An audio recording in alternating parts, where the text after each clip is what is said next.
একদিন বল্টু তার শহরের বন্ধুর বাসায় গেল। গিয়েই দরজায় ডাক দিতেই বন্ধুর স্ত্রী বেরিয়ে আসলো আর বলল, আপনার বন্ধু তো বাড়িতে নেই, আপনি অন্যদিন আসুন। তখন বল্টু বলল, আমার যে অন্যদিন আসলে চলবে না।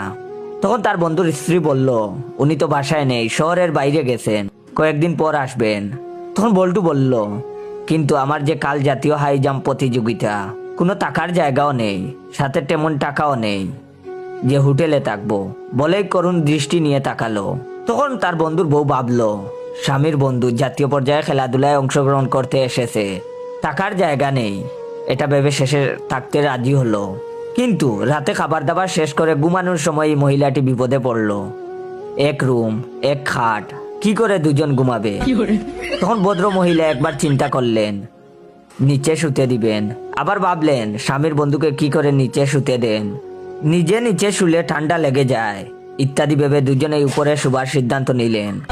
খাটের মাঝখানে একটা কুলবালিশ দিয়ে ভদ্র মহিলা বললেন, দেখুন, আমাদের এই একটাই খাট, এখানে আমাদের রাত কাটাতে হবে, সুতরাং এই বালিশটা হলো আমাদের দেয়াল, এর এই পাশে আসা যাবে না। তখন বল্টু সলজ্জিত ভাবে মাথা নেড়ে শুয়ে পড়ল। সকালে ঘুম থেকে উঠে ভদ্র মহিলা ব্রেকফাস্ট বানালেন। বল্টু স্নান সেরে এসে ব্রেকফাস্ট টেবিলে বসলো। তখন ভদ্র মহিলা ব্রেকফাস্ট দিতে দিতে বললেন, আপনি যেন কি জন্য এসেছেন? মিটি মিটি